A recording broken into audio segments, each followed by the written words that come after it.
Assalamualaikum warahmatullahi wabarakatuh. Perkenalkan, nama saya Anissa Mawaro dengan NIM 1062005. Di sini saya akan setoran hafalan intisari 3 tema materi tafsir ayat hadis hukum politik. Selanjutnya saya akan membacakan surah An-Nisa ayat 135.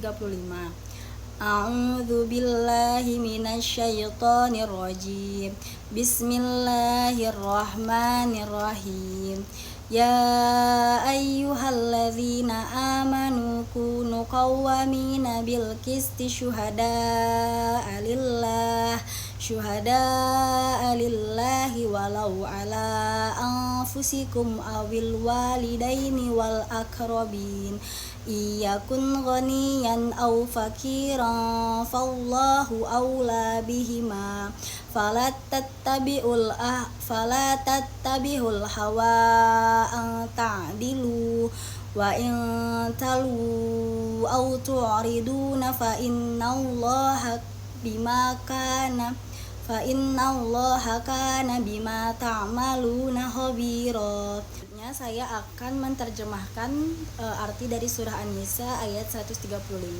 Wahai orang-orang beriman, jadilah kamu penegak keadilan, saksi karena Allah Subhanahu wa taala, walaupun terhadap dirimu sendiri, ibu bapakmu atau kerabatmu, maupun dia kaya maupun miskin. Sesungguhnya Allah lebih tahu kemaslahatannya.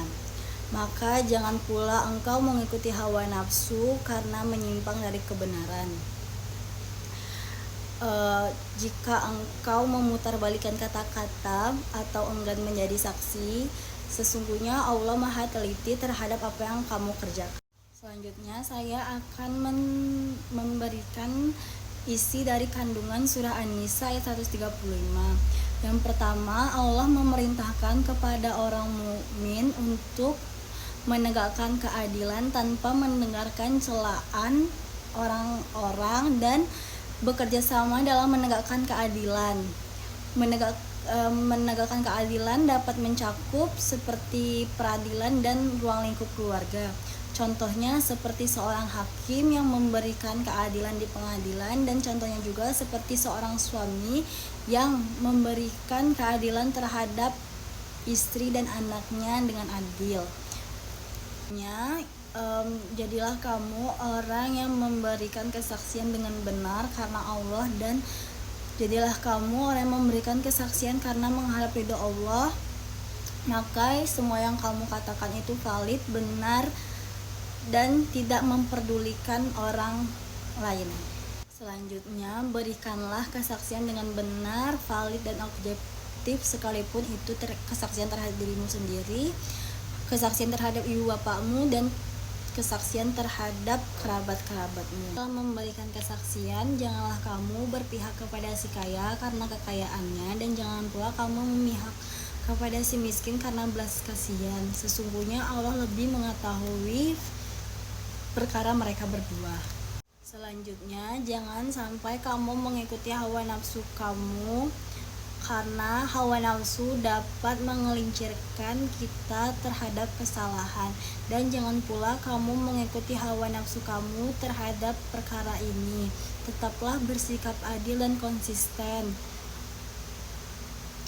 Dan ini juga terdapat dalam surah Al-Maidah ayat 8. Jika kamu memutarbalikkan perkataan kamu, Allah berfirman dalam surah Al-Imran ayat 78 dan Al-Baqarah ayat 283.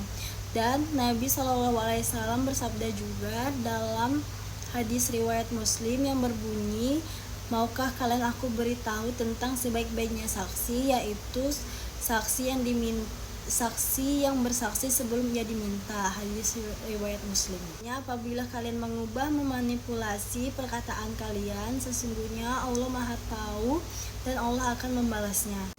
Selanjutnya saya akan membacakan surah dari An-Nahl ayat 112. A'udzu billahi minasyaitonir rajim. Bismillahirrahmanirrahim. Wa daraballahu masalan qaryatan kanat aminatan mutmainnatan ya'tiha rizquha ragadan min kulli makanin fakafarat bi an'umillah bi an'umillahi fa'adzaqahullahu libasal ju'i wal khaufi bima kanu yasnaun. Yang artinya Allah Subhanahu wa taala memberikan perumpamaan di sebuah negeri yang dulunya aman, tentram, damai, dan rezekinya datang dari tempat mana aja yang melimpah ruah, tetapi para penduduknya mengingkari nikmat-nikmat Allah. Maka dari itu Allah memberikan bencana berupa ketakutan dan kelaparan. Itu adalah perbuatan dari mereka sendiri. Kandungan ayat surah An-Nahl ayat 112 adalah kewajiban untuk beriman kepada Allah dan para rasulnya, hanya beribadah dan bersyukur atas nikmat yang diberi Allah. Azab Allah akan diberikan kepada orang kafir kepada Allah dan durhaka, maka azab itu akan menimpanya. Selanjutnya saya akan membacakan surah Quran Al-Hujurat ayat 13.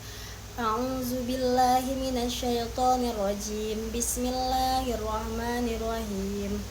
Ya ayyuhan nasu inna khalaqnakum min dzakarin wa unsa wa ja'alnakum syu'uban wa qabaila lita'arafu inna akramakum indallahi innallaha alimun khabira.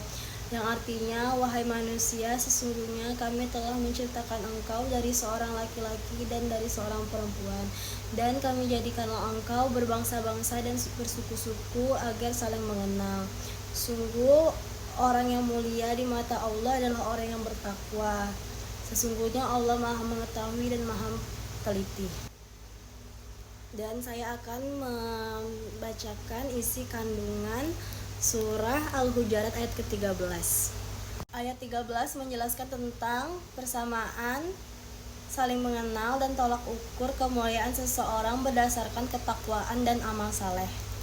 Selanjutnya, manusia itu seperti gigi sisir karena mereka berasal dari bapak dan ibu yang satu, sama dengan hak dan kewajiban dalam hukum ini, yaitu hak asas demokrasi yang benar. Dan selanjutnya Allah menerangkan Dia menciptakan makhluk dari sepasang laki-laki dan perempuan, dan jika Dia berkehendak Dia kuasa menciptakan tanpa laki-laki dan tanpa perempuan, seperti penciptaan Nabi Adam, seperti penciptaan Nabi Isa yang tanpa seorang bapa, dan seperti penciptaan Hawa tanpa seorang ibu.